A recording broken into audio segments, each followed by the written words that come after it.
So you would say that, say, a sheep has more value ontologically than, say, a 6-month-old baby in the womb? Yeah.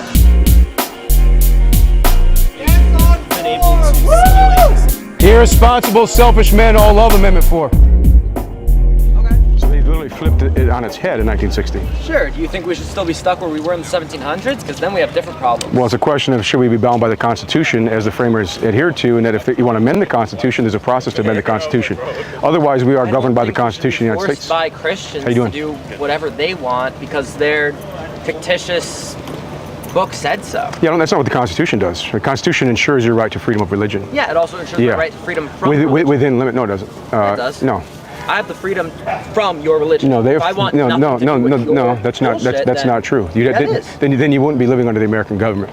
Yeah, I would. Yeah, well, so if you want to live under the American government and be afforded the protections and the advantages of living in America, then you have to be under the authority of the United States governing institutions, which have historically been explicitly Christian. Yes. In Florida here, Florida state constitution affirms God Almighty. Florida's laws have affirmed Christianity, and the United States Constitution was grounded in Christian thought. All 13 original colonies and states affirm Christian teaching. You had to be part of our government. So what makes your view right, though? So now you're wanting to impose that on the Christians. No. Let me ask you this question.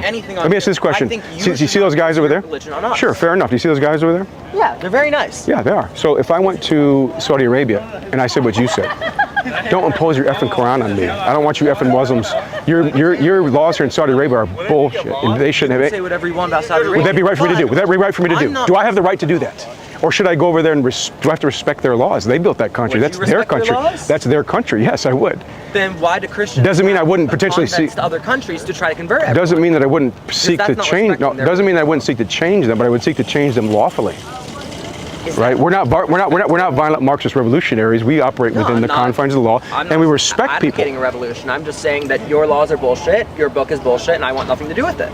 Fair enough. Then go start your own country. Go show me that country. Your country. Go show me that country. But you were the one that cited the First Amendment. That was the first thing that came out of your mouth. And you can't do this. The Supreme Court of the United States has legally decided that religion, in that way, cannot be decided, and that Congress includes a state Congress. It includes any legislating body, even including the school board. Right? Thank you. You think they were right? In that decision, yes, absolutely. You think that decision was right in interpreting the First Amendment? Absolutely. So you think it's wrong for a teacher? You think it's wrong for a Christian teacher in a public school system to say, "Hey, I'm a Christian. I believe in Jesus, and I go to this church over here, and here's what Christians have historically believed." Do you think it'd be wrong for her to say that to the class? I don't think it's wrong to say that you believe something. If you are going to Christian teachers have lost their jobs for saying that exact thing. If you are going to say that you believe that this is what Christians believe, right? I personally do believe you should also include what other religions believe. Of course, I think Christians do respect other people's religious practices within limits. I'm going to say bullshit. Within limits. From personal experience. No, they do. This is the Christians built this country, and it is an extremely diverse nation. We have people from all over the world here you have the freedom from your religion. No, because Christians granted that because that was a Christian virtue to respect that everybody's made in God's image, right? See, Christians say that even if you disagree with me, I still have to love you because you're my neighbor. And even if I disagree with you... Preachers who sexually harassed me as a minor would say otherwise. Well, they weren't Christians if they did sexually harass you, right? So I believe that they would agree with you in everything else. Well, Jesus gets to define his own religion, right? Sure. And a lot of us have done things that have been very contrary. I, as a Christian, sin. I have to conform my life to the teachings of Jesus. That's what Christianity compels me to do. It's what Christ compels me to do. To deny myself, to take up my cross and follow him. I have to constantly engage in that spiritual discipline of self-denial. I will fail. Other men fail. There have been whole Christian institutions that have been corrupted. Right, and so if a Christian institution is corrupted and a Christian does a bad thing to you, I would say that that's not Christianity. Christianity is a corrupt religion in the United States. For the most part. Thank you. I don't entirely disagree with that. I mean, I think that, that includes you. There are a few. Very clearly. Well, I'm not an institution. I'm not an institution. I'm an individual. Okay. Yeah. So let me put it this way. Okay. Let me try to rephrase what I'm saying. Last thing I'll say is all institutions are prone to corruption, whether religious or not. I'd agree with that. Okay. Let me try to be a little kinder. Sorry. Okay. Appreciate it. A little worked up today. I just came from a class with a teacher. Fair enough. I'm Jason. Sorry, nice to meet you. I'm Liam. Liam. Okay. You here are arguing against abortion, right? Yes, or sir. Against Amendment number 4 to the Florida Constitution, right? Which is a proposal for the November election, yada, yada, yada. Yep. Okay. Do you believe we should have universal pre-K? Universal pre-K. Paid for by taxpayer money? No. Do you believe that guns should be kept away from schools and that we should have stricter gun enforcement to prevent the insane amount of school shootings we've had? No, I think we should have good, trained, armed teachers who are able to protect students from What about teachers those kinds of that would things. start a school shooting? Well, then they're not going to, because other teachers will be there with guns, right? So yeah, that's why there's. How long do you think it would take? There them are police officers on this university right now, right? Oh, sure. And it's one of I've what- had to deal with police on universities. They don't do shit. But In fact, one once told me, if some bad guys jumped you, if like, let's say a group of oh no, dudes came here and I was sexually harassed on a campus when I talked to the university about this and the university police, right? I got all the way up to the chief of police at the university who told me, and I quote, this was actually by a Christian preacher on that campus. well, sexual harassment is not the same thing as assault or sexual assault, right? I know, and so, I'm yeah, clear about that, yeah. okay? It still is a crime, but it is not the same crime. Yeah, I wouldn't expect the same reaction from law enforcement. No. Yeah. But I'm still going to, and I'm not going to say that this is all Christians, yada, yada, yada. But this was this individual, right? And I'm saying that because that's what he was doing on campus, right? And So you like he called you slurs or something like that, or what? I was 15, 16 at the time.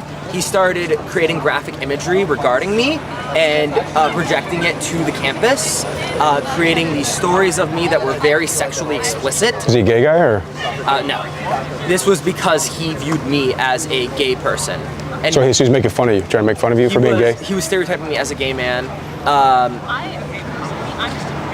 I usually wear like docs and a little more flamboyant clothing, I guess. So he was stereotyping me and started making all these statements, talking Sure. about like diapers and all this kind of gross shit, and then being very vulgar about it, right? I would say it's a little more than making fun of, right? But anyways, when I went, Yeah, I mean and- Christians get ridiculed like that all the time, but yeah, regardless, you know. When I went to when I went to the campus police, right, regarding this and regarding other rules they had broken repeatedly with disrupting classes, disrupting testing accommodations, disrupting disabled students, etc. Well, it doesn't surprise me that this administration, this is a public university. Oh no, this was a different university. Okay, yes. okay, well, is it a public university? Yes. Yeah, so I think public universities are bastions of leftist domination, and so I don't like public universities. socialist, I completely disagree. don't like funding these universities. I think that they are cesspools of all kinds of perversion. Or I shouldn't say smart. Is that because educated people tend to not believe in more conservative or Christian topics? It's actually not true. Yeah, I mean, Christians built Western civilization. Christians built Western civilization. Well, because they gained control. They gained control of the institutions of higher learning, and so in the last 50 years, that's become true. Correct. In the last 50 years, higher education and educated people have taken a turn towards leftist political policy and towards atheism or agnosticism or liberal religion. So that's true, but that's not been the case historically. That's not been the case historically. You tend to view these more negatively, correct? Well, I'm a conservative Christian, yeah, so I would ideologically disagree with that, yeah. Just to clarify. But yeah, Historically, historically, the intellectual leaders, there's been many times in history when intellectual leaders would have aligned very closely to my views. Would you right? consider Right. Martin Luther King an intellectual leader? Yeah, well, he was a doctor. He was very well educated. Yeah. You know, I mean, he had definitely some Marxist leanings. Oh, he was a communist. But he wasn't a full communist Oh, because no, he was a was. devout Christian. He was a proclaimed communist. No, he was a devout Christian. He was a devout Christian. He was Yeah, not. well, communism and Christianity are antithetical to each other in No, their true I mean, form. Yeah, Marx. Jesus said very communist things, and to clarify, by the way, because I never mentioned this, socialism. I was raised very Christian. I was raised in the Catholic Church. I had read the entire Bible multiple times. Went to Catholic Christian school, whatever you call it. All that. I might no longer identify that way. When would you say that you started to identify as homosexual? As homosexual? Yeah. Probably 14. Was there anything that preceded that traumatic event, or was it just a gradual process? Was there a wrestling process, or what was? I'm gonna be honest, right? My most I don't want to say sexual awakening. That sounds gross at this point. My Sexual awakening is fair, I yeah. guess, because it wasn't entirely sexual. My realization was more kind of ironic. It wasn't this big drawn out process. It was one day being like, I wonder if I like guys. Oh shit, kind of looks like I could do. Just never thought about it. Sure, that's fair enough. Yeah, this is something I would just interject here, and I'm not saying this is the case for you, but it is something at least to consider. You know, as somebody who is a little bit older than you, I grew up in the 90s. I graduated high school in San Jose, California. San Jose is far from a bastion of right-wing conservatism. I grew up in a very liberal, diverse, big city. and I didn't know a single out of the closet homosexual. The gay stuff was not really around. So I've watched in the course of my lifetime, last 20 years, an absolute explosion of the LGBT movement. And what I would say is, gender dysphoria, sexual confusion, and I don't think it's all happening organically. And the reason I would say that is because the sexual revolution of the 60s that turned my parents' generation upside down did not happen organically. It was a very intentional and very manufactured and engineered a movement to deconstruct Christian sexual ethics and to liberate, quote unquote, young people from what have been considered previously, sexual virtues like self-discipline, self-restraint, and pursuing marriage and self-sacrifice and those kinds of things. And so, what the 60s unleashed was, I would say, sexual chaos and sexual anarchy, and we are still reeling as a culture from it. And the LGBT movement, the abortion industry, and just a lot of the, which you could say, really misogynistic garbage that prevails at high schools and universities, where women are treated as sex objects and men are very predatorial, and porn dominates the lives of so many young men. Most young people are not capable of having long-term committed sexual relationships, having children, and then raising those children, right? It's like there's been this deconstruction of our moral values that we can't even produce families anymore. Families are like a dying thing amongst your generation. It was normal for people to get married and have kids at 20 years old through most of our nation's history. That's unthinkable for the average 20-year-old today. I would not have them. I'm right? 19, almost 20, right? Yeah, it's unthinkable, probably. I don't have the money. Well, that's the reason. Because trust me, I want children. Okay. I've taught children for many years in various subjects. Not in a professional setting, but in a professional setting, not as a public school teacher. Teacher's aide or something, or just typically extracurricular? Teacher's aide, extracurricular is the big one, right? Mm-hmm. Okay. I've taught Brazilian Jiu-Jitsu. Nice. I've taught the arts, all these kind of things, right? I don't want to say I love children. That sounds fucked. Not like that, but I love working with children. Well, it's good that you have an appreciation for kids, because that's normal. Yeah, it was normal in human history that people like children. I don't think we like being around. I can't tell how many times I have 11 children. I can't tell how many times people are like, ew, kids. Yeah. How many people don't want to have kids? So it's good that you want to have kids. Many people don't want kids. I don't see that as a problem. Here's the thing, right? Mm-hmm. The population in the world, right, has risen very strong. Not as much right now, right? But in the last, I'd say 200 years, right? Yeah, population has risen dramatically. I believe in the early 1900s even, right? It was like 2 billion, 3 billion, right? Now we're almost at 8 billion people in the world, right? And this is not just in America. This is not just in China and India. China and India. It's everywhere, right? Yep. Africa, India, China, Europe, Asia, everywhere, right? But when a population raises so steeply, I'm gonna come stand in the shade if you don't mind, because I'm hot, brother. it's a bitch out today. Yeah. Excuse language, but no problem. And so, when the population raises like that, right? It reaches at one point a cap in which it becomes unsustainable. Mm-hmm. And naturally, right? I don't think we were there. I don't think we were even close to that. Technological development. Yeah. Yes. Malthus has been proved it wrong. Reaches, I don't think we were at that point. I think we had, on a micro level, we reached that in, say, Calcutta, India, or like Chicago, Illinois, or New York City, Manhattan. Reduced child mortality rates also reduce the amount of pregnancies a family will have. Correct. Exactly. Correct. And that's one of the things I'm referring to here, right? And when you get things like that, right, it's very natural for a population to subconsciously want less children, right? That's not an active participatory thought. Yes and no. We are an animal. I mean, places like India. Places like India, people still really much do want to have children because there's a high mortality rate. I think one's worldview or religious perspectives filter into that a lot, right?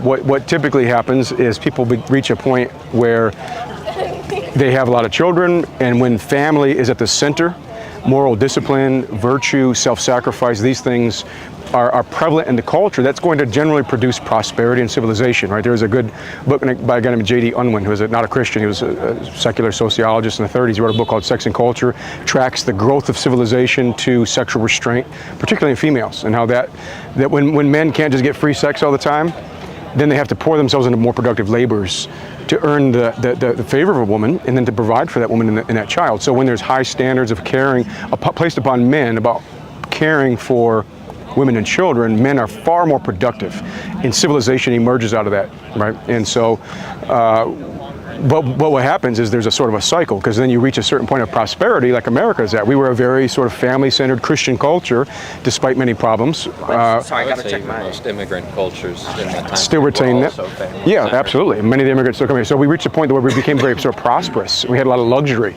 And quite frankly, started to spoil our children. And then there was, I would say, a Marxist agenda to re-engineer a lot of our public institutions. And the sexual revolution was a fruit of that. Infiltrating the education system and the media to sexualize the youth and to tear up that foundation. And so it became this, me, myself, and I kind of thing, right? I mean, the last 50 years has been the height of consumerism, mass consumerism, right?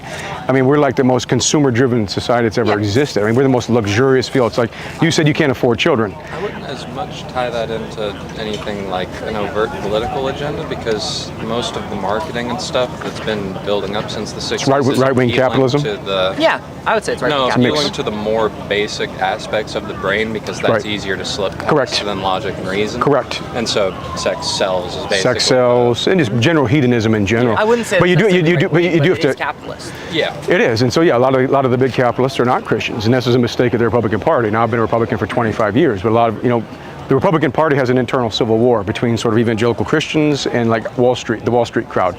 And the Wall Street crowd has the money, and they buy the politicians, and they generally get what they want. And Christians are just manipulated, and a lot of Christians are easily manipulated and manipulatable. But there's a whole other conversation. But we're at that apex where we become very sort of self-centered, and people don't want to have kids. When you're raised like me, myself, and I, yeah, kids are like an encroachment upon that. I would Marriage. not want people to have kids if they weren't happy with it. They would treat the kids poorly. Well, agreed, and that's why we should raise our. So the solutions There's is. also the economic stuff, like Yeah. maternity leave being uncommon. And Well, yeah. Well, what do you If think? I can't Let me make this afford quick children, point. I'm not going to have kids. Agreed, and you shouldn't. But here's a caveat to that. That's a big caveat. You said you can't afford kids. I have 11 children. I've run a construction business my whole life on a single income. I've never had health insurance, never taken a penny from the government. So I've raised 11 healthy kids on a single income and on a single blue-collar income. So the idea that's prevalent today is nobody can afford children. You realize we're the wealthiest nation in history. If we can't afford children, then nobody who's ever existed should ever have been able to afford kids. I went to the Dominican Republic where kids didn't even have shoes. Wealthiest while having a higher. Quality of life again is a very relative thing. If you're going to be in America, that's what people are referring to when they say you do want to have maintaining the quality of life. but not all the things that are essential are actually essential. Oh, yeah. I think it's a lot more. It's more expensive to live here than a lot of other places, for sure. But it's also not nearly as expensive to have kids as people think. Only point I make on that is that financial considerations are not a reason to, say, for example, promote abortion or to delay getting married and having a family, right? I promote abortion because I don't think a fetus is alive at that point. Mostly. Well, it's alive. Of course it's alive. I mean, I don't think so. That's I alive. think that's a religious belief, and I believe that you should No, not. scientifically it's alive. Whether it has moral value is a religious And I belief. mean, listen, you can scientifically, right? There's no proof. You could argue, sure, it's alive. No. Scientifically it's alive. It's a human life. Whether it has moral value is a religious question. Well, let me rephrase that, I guess. You can say a plant's alive. Is it? There's no. Sure, it's a living plant. Killing Yeah. it is. It's a living plant. Like he's saying, it's Yes, a sorry. moral thing. I do want as to opposed rephrase that. whether That's living. Okay, poor phrasing. fair. I'm so sorry. Thank you. You could say that a plant is alive, right? And I mean, I don't know about you, right? I don't know if you eat meat. I personally do not. I just slaughtered some sheep at my house, but You what? I just slaughtered some sheep at my house. Oh, you have So sheep? you actually. Got I did raise sheep. Yeah. Oh, okay, that's It was my first time doing it all myself. Well, my kids helped me. Oh, that's very nice. Do you Yeah. enjoy it? I'm just curious. It was. It is kind of weird killing an animal that has 4 legs and eyes and looks at you, and then cutting up its body and its tendons and ligaments and muscle structure is similar to my own. Yeah, it's a little weird. Okay. It's the first time I killed a deer and gutted a deer. It was kind of like that thing of, but there was, I think, a sacredness to that. Like there was an honor there. There was a recognition that a life that had value, I just took that life, and it wasn't frivolous. It wasn't for game or Yeah, sport. you're actually eating. It's Yeah. not like you're just killing Right. it for sport, right? Right. Personally, I believe that that's immoral, but I also don't push that onto other people because I believe that one's Sure. morals are for oneself. But you would probably want to be persuasive, and you probably would prefer living in a culture where legally that is illegal. Sure. Sure, you'd find that to be a superior culture. I would love If people agree, I would assume. love Right, for assuming that people you've to persuaded have enough a of more, the population. Favorable view of it, but I don't believe it is correct of me socially or morally to try to push these views onto other people. Yeah. So you believe so you would say that a sheep has more value ontologically than say a 6-month-old baby in the womb? No. Yeah. What you said. I'll say that. What Okay. you We'll get back to said that. about convincing people more veganism is a good lifestyle choice. That is convincing people of a moral judgment. This Right. discussion is convincing someone else of a moral judgment. I'm not saying Right, that he right. should be pro-abortion or pro-choice by any means. I'm Respect. wrong to try to legislate it. I'm saying that By the pushing same that, token, that's- though, it's less that he's trying to legislate it, more that he's convincing people of his point of view. Oh no, he's specifically here for the Yeah. trying. Well, this is more. Convincing people to do that. He didn't push the legislation forward himself, Right. did he? No, but you're. Right. trying- And it's a defensive fight. You had I guess the there's abortion. some George Soros put $3 million. Planned Parenthood has put probably $10 million. There's been over $50 million raised from outside the state of Florida to get this on the ballot. So signature gatherers were paid from outside Florida money, and to get this on the ballot, to force the Florida people to vote on this to expand abortion into 9 months. Yeah, so we're opposing that. We're opposing expanding abortion. not expand it to 9 months. Yes, it would, absolutely. Have you read Roe v. Wade? Let me put it this way. Have you read it? So you would know that. I read the Dobbs decision. Huh? I read the Dobbs decision. Have you read Roe v. Wade? Roe Yes, I know it was. v. Wade is no longer the law. It no longer applies. Yes, I know, but just for sake of understanding where this laid before Dobbs, right? Have you ever read it? I read the Casey decision, which expanded. So, after Dobbs in 1992 was Casey. Yes. Casey versus Planned Parenthood. That expanded abortion on demand in the country. Sure. It said there could be no undue burden placed on a woman's right to an abortion, which meant there was a lot of legal challenges. The closest that they whittled it down to is about 20 weeks. 20-week bans were held up in some states, shot down in other states. So nothing before 20 weeks was the case, and in most places, abortion was up to 9 months under Casey. No. California, for example, late-term abortion was specifically legal. stated in Roe v. Wade that there were heavy restrictions on late-term abortion. Correct, and Casey removed and expanded that. Yeah, Not quite. yeah. Read Casey. Yeah, Oh no, I have. Casey expanded. I'm a legal Roe. studies. But here's the thing. So we don't need to even go there because we just need to read what Amendment 4 says. Sure. Amendment 4 is very small. It's very general, and it says no restrictions. Period. Pre-viability. Viability is 24 weeks. Yes. So that's middle of the second term. That's actually late second term, right? So zero restrictions up through the late second term. Yeah, first term's 12 weeks. So then the second term's 30.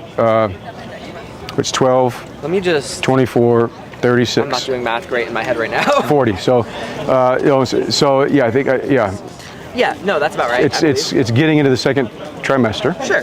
But that's a restriction. It's You're not late. having It's it. late second trimester. Yeah. But so 24 Yeah, so- weeks, so- right? so- It's so let- approximately 6 months, right? Yes, that's late Is second not trimester. to 9 months. That's late second trimester. Yes, but when you zero, say hold on. up to 9 months, Zero that's a lot. restrictions. Hold on. Zero restrictions.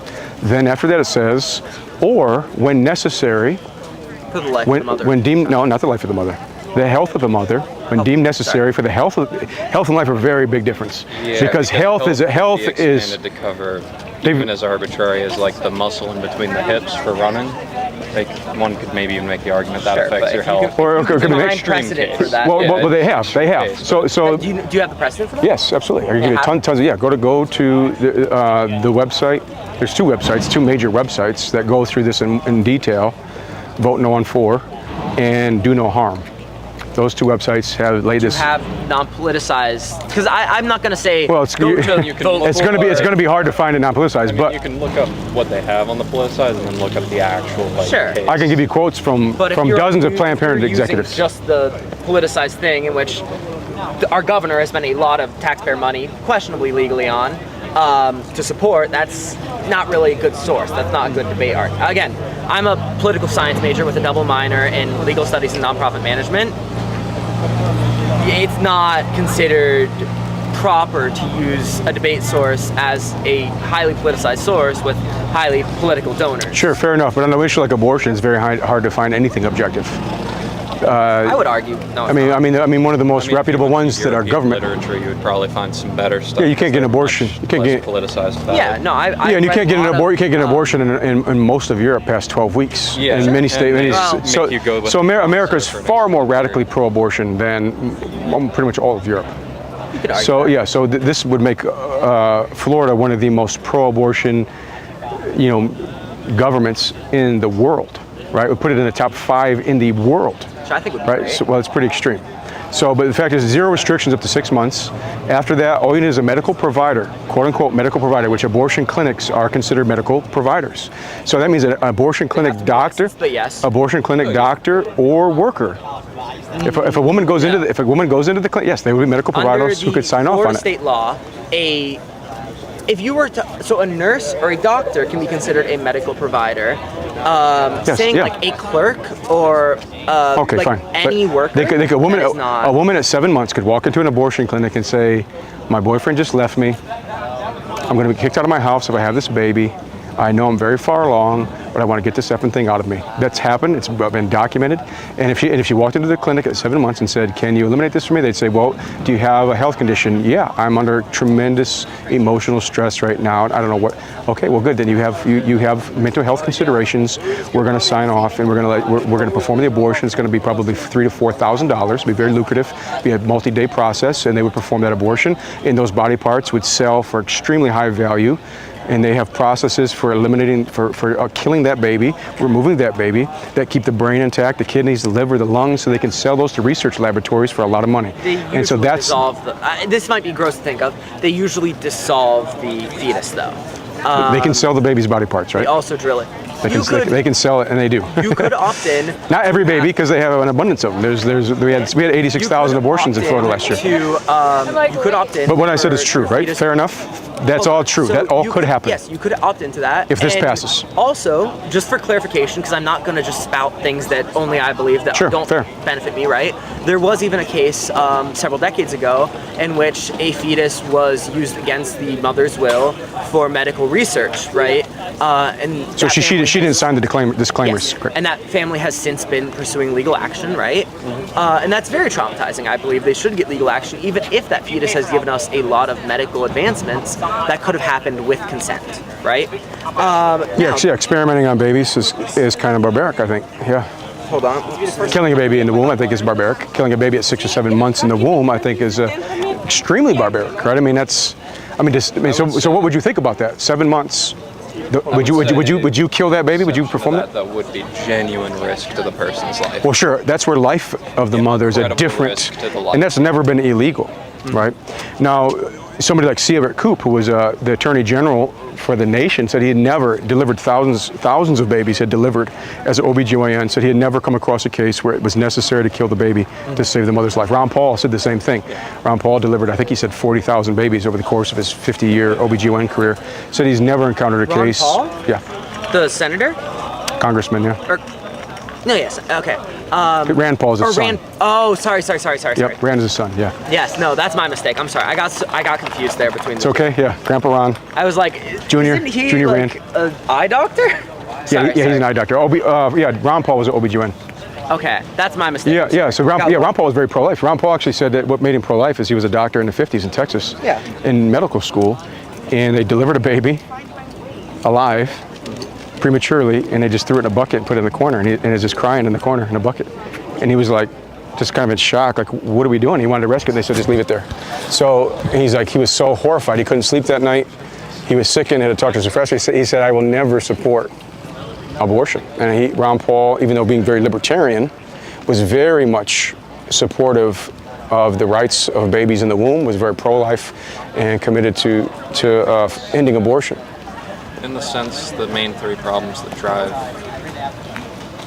desire for abortion is health risk, whether or not that's fully substantiated is, as you said, in question with modern technologies, but it's still part of the debate. It can occasionally happen. Economic reasons and psychological reasons, I suppose, some people. But What do you mean by psychological reasons? just stuff that I've heard. I'm just kind of summarizing things that I've heard. Yeah, I would say the primary reason that I've met people that have gotten abortions is simply because they don't want a baby. Yeah. And it's kind of just selfish, you know. Two of those. The Statistically, answer that is incorrect. simply, you could just put more money into making the adoption and foster care Correct. systems better. Right, absolutely. Adoption's a much better option. Sure, you could. Well, here's the thing, right? You could also It's not the only answer. spend a large amount of money on maternal health care, fixing our healthcare system, because we spend the most per capita of any country in the world, and we have a healthcare system that is not even comparable to those in Europe. Christianity, though he also talked about deism. So, you know, but it was that Christian worldview that there is a God who rules and reigns, and he's revealed himself through the person of Christ, the Savior, who died for the sins of the world, that we are all sinful, and though we are sinful, yet we retain great value because we are made in God's image. From all colors, tribes, and nations, we all ought to love our neighbor as ourselves. And so this was the guiding foundation of American society. Family emanates out of that. You know, the beauty of male-female gender distinctions and the beauty of the family and the idea that we should sacrifice for our children and not sacrifice our children. These were all distinctly Christian values and ideas. Well, when the United States, before it was founded, right, when we first had pilgrimage to what is now the United States, right, then it was becoming the colonies, right, a lot of this was exodus from European society because for religious. Yeah, well, certainly the pilgrims that landed. Yeah, they did not want Protestantism. They did not want a lot of the evangelicals. No, it was the opposite. Most of them are Protestants. Puritans were more evangelical and aggressive. They got picked out because of that. Am I mistaking Some the of names? them, however, went to Rhode Island and formed an actual. That's where the Baptists. That's where the Baptists settled. The Baptists were the biggest supporters of religious freedom. Remembering the name. Sorry, They were almost all exclusively Christian. That settled every colony. Sure. Almost every colony, you had to be a part of a Christian church to hold office. But they specifically wanted to escape the religious prosecution. Yeah. So what they didn't want is a national. They wanted freedom from people's religion. They didn't want a national denomination. This is an important distinction. Yes. It's what the First Amendment says: Congress shall make no law respecting an establishment of religion, nor prohibiting the free exercise thereof. That's the First Amendment, the first half of the First Amendment. Then it gets into freedom of religion, freedom of the press, freedom to petition your government, redress for grievances. The First Amendment says Congress shall make no law respecting an establishment of religion. What was an establishment of religion? We have Black's Law Dictionary, we have Blackstone, we have commentaries that they would have used at that time based on British common law, which was very Christian, very explicitly Christian. Where is abortion in the Bible? Hang on. We're in the middle of a conversation. I'll answer that in just one second. So what they didn't want is what you had in England. They had all left England, right? They were all English. These were all English colonies. England had established during the time of the Protestant Reformation. They broke off of Catholicism and the Holy Roman Empire, and they established the Church of England. Yes. So you had to pay homage to the Anglican Church, what we know as the Anglican or Episcopalian Church today. That's the Church of England. And you had to get licensed through the Church of England to be a religious minister, to hold religious services in England. And the Puritans resisted that. There was a lot of conflict and wars about that. Was it Queen Elizabeth, I want to say? Maybe it was Mary Tudor. Queen Mary was Bloody Mary. Queen Mary was Catholic. Yeah, she was a Catholic that persecuted a lot. The throne took hands back and forth, and there was a lot of persecution. The Irish, of course, were always getting persecuted on either side, but they didn't want a state-sponsored religion. So the whole thing was that the colonies were. Should not have a state-sponsored. Well, hold on. The colonies were created. The states had established churches. Right, exactly. Each state had their own established But churches. Correct. since then, the Supreme Court has interpreted that they're is wrong. unconstitutional. They were wrong. But that's wrong. It's Congress Yeah. will not make the decision. That Sure. decision Yeah. is left to the states. Yeah. No, It's a but division of power. They just didn't want a federal denomination. Congress, right? Bottom line. Includes a state No, Congress. the Congress. Yeah, the First Amendment is addressed to Congress, As in- the United States No, Congress. it never said Legislative the. It said Congress, right? Um, They say Congress with a capital The Supreme C. Court of the United States has since decided that Congress interprets any legislative body. Now, you could argue against this. Right, You- and we if you would. want, And we would. Whatever you argue Because that against tramples on the would 10th hold Amendment. Any meaning or concern, you'd have to take that argument up with the Supreme Court. Yeah, the Supreme Court has If been we wrong want many to go up times. to the Supreme Court Yeah. and I argue mean, that they're wrong, looking at the logic be my of guest. it- Hey, hang on. Let me just settle this real easy. Bullshit. Until Hey, hang on. The Supreme Court can and often is wrong. Sure. All right. So we don't base what I think Dobbs was wrong. Well, we don't base what the founding fathers wrote and what they wanted and what they intended based upon a faulty 1960s court opinion. The court opinion 1960s acknowledges that they were not interpreting them accurately. Okay, they don't care. We can get. No, we don't have to. A governor can say screw off to the federal government, and sometimes governors. That is illegal. No, it's not illegal. Yes, it is. No, it's not. Massachusetts did it over gay marriage, right? Yeah, Mitt Romney signed the first homosexual marriage law in effect in 2004 in defiance of the DOMA law, the Defense of Marriage Act, signed by Bill Clinton. So, gay marriage was a federal crime. Massachusetts passed gay marriage in defiance of that. Then 13 states went on to do that. So the fact is, we have a system of checks and balances. The federal government was never intended to rule over the states. We have the 10th Amendment. The Constitution is written exclusively to the federal government, and the 10th Amendment says anything that was not explicit in the Constitution is left to the states. Right? We don't even pay attention to the 10th Amendment anymore. Anything that was not the whole purpose of the Constitution was to bind the federal government, restrain it. The 10th Amendment says anything that's not explicitly delegated in terms of authority and power to the Constitution, to the federal government, is left to the states. The federal government has been creating bureaucracies and agencies that are not elected.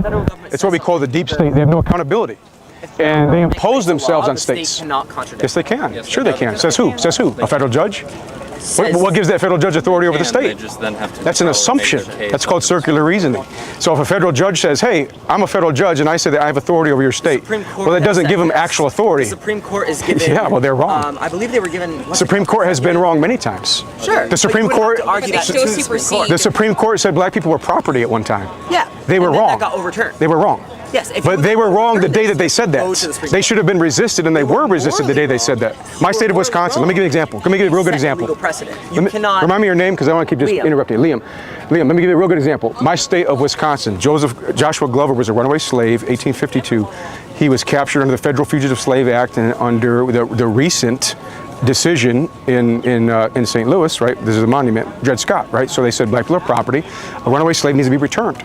He was arrested, put in a Milwaukee jail, put him in jail, beat him up, put him in jail. 5,000 Christian abolitionists came out to the city of Milwaukee. They broke him out of jail. They grabbed the federal marshals. The Milwaukee sheriff put the federal marshals in prison. Said, you just kidnapped a free man who's recognized under the state of Wisconsin as a free man. And they put the federal marshals in prison. And the state of Wisconsin helped him escape, and the United States Supreme Court said, you can't violate us. The United States Congress and President said, you can't violate us. And the state of Wisconsin collectively said, screw you. Get lost. We don't recognize your unjust laws here. Wisconsin recognizes black people as free men, and we will protect their freedoms. And that was 7 years before the Civil War. 2 years after that, the Republican Party started in Wisconsin. On the heels of that, some of the men that were there started the Republican Party in a little town called Ripon, Wisconsin, because at that time it was a two-party system, the Whigs and the Democrats. And the Republican Party started. They sent a U.S. Senator from Wisconsin, was the first elected official to go to D.C., and after that, Abraham Lincoln was elected. The rest is history, right? So the whole Republican Party, the whole Civil War was rooted in states defying bad federal law. That's a part of our Constitution. We have a system of checks and balances. The morals flip it around. Yeah. There's always going to be a battle of jurisdictions. There's always going to be a battle of jurisdiction. The Republican Party back then was for federal power, not state power. The Democratic Party was for state power, not federal power. There's a debate about that, but there's not really. With regards to the question of slavery, they wanted to impose protections. Yeah. That was their founding Republican Party. Right. Yeah, because that is a right of the Constitution. The federal government should protect the rights of the citizens. That is a duty that they have been lawfully given. When you look at their current views and their opinions, it's completely the opposite. Now they're that is not an arguable statement. That they're completely against giving people more freedoms. They say they are pro freedom, pro America, whatever else. You talking about Republicans? Yeah, but they are continuously taking away more of our rights. Well, I'm a Republican, and I think the Republican Party is about freedom. But freedom is not universal. Let me talk. Yeah. Go ahead. If I were to be raped, me, right, and then they have.